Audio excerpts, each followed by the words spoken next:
The winter of 1998 in Brunópolis, Santa Catarina, Brazil, was one of the coldest the older residents could remember. The early mornings were covered with a thick fog that slowly rose from the Marombas River, crawling across the fields and forests like a living thing. It was during one of those silent mornings that the first sighting happened. Seu Alcibiades, a farmer well known in the countryside, woke up before sunrise to check his cattle near the riverbank. The grass was wet with frost and the fog was so dense that he could barely see more than a few meters ahead. As he walked closer to the river, something felt wrong. The forest was completely silent. No crickets, no frogs, no birds.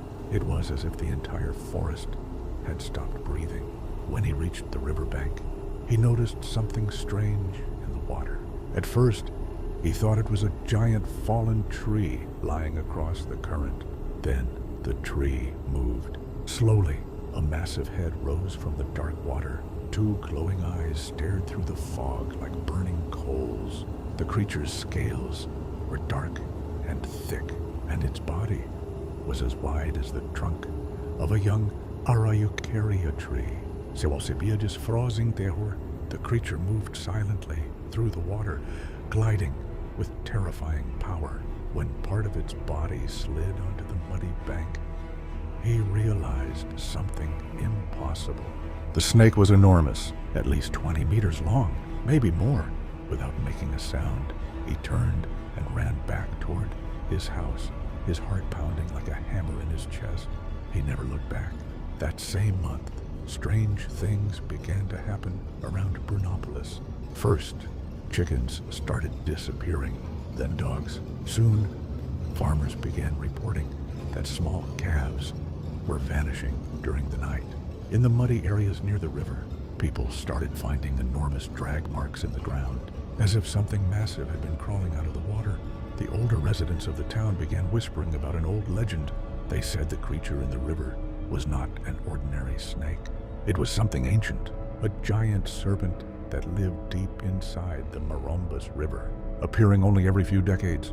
Some of the elders claimed their grandparents had told similar stories long ago, but no one had ever seen anything this big. From that moment on, many residents avoided the river at night. Still, something continued moving in the dark waters, and the worst had not yet happened, because the following summer, the serpent would appear again, and this time, it would not be hunting only animals. The summer of 1999 arrived hot and humid in the countryside of Brunópolis. The forests around the Marombas River were dense and alive with sounds again. But something had changed since the winter sighting. Animals were disappearing more often. Farmers began noticing strange things near the riverbanks. Large areas of flattened grass appeared overnight. Deep sliding marks crossed the muddy ground, as if something extremely heavy had dragged itself from the water and back again. At first, most people refused to believe the story told by Seu Alcibiades, but soon another witness came forward. A woodcutter named João Ribeiro had been working in the forest near the river when he heard a terrifying sound echo through the trees. A roar, not just any roar. It was the unmistakable cry of a jaguar. In that region, jaguars were rare, but sometimes they passed through the forests hunting deer or capybaras. João stopped cutting wood and listened carefully. Then came another sound, a violent splash from the river, branches shaking, and the deep growl of something fighting for its life. João slowly approached through the bushes, his heart pounding in fear. When he reached a small clearing near the riverbank, he saw something that would haunt him forever. A massive jaguar was fighting desperately on the ground. Wrapped around its body was a gigantic snake. The serpent's body was so thick, it looked like a moving tree trunk. Its coils tightened slowly, crushing the powerful predator with terrifying strength. The jaguar clawed and bit, roaring loudly as it tried to escape. But it was useless. The snake squeezed harder. The roar turned into a choking growl, then silence. João stood frozen behind the trees, barely breathing. The enormous serpent lifted its head, looking around as if sensing the forest itself. Its body seemed endless, coils stretching across the muddy ground and disappearing into the water. Joan would later swear the snake was more than 20 meters long. Slowly, the creature began to swallow the jaguar whole, piece by piece. It took nearly an hour. When the terrifying meal was finished, the serpent slid back into the dark waters of the Morumbas River, leaving only deep marks in the mud behind. Joan ran back to Brunópolis and told everyone what he had seen.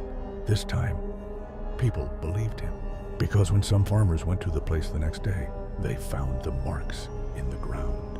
Huge trails in the mud, broken branches, and one enormous impression where the serpent's body had rested. From that moment on, the legend spread across the entire region. The people of Brunópolis began calling the creature something new, the serpent of Morumbas. But no one imagined that the serpent's hunger would grow even more, because soon people themselves would begin to disappear. By the year 2017, the legend of the giant serpent of Morumbas River had already spread far beyond Brunópolis, Santa Catarina.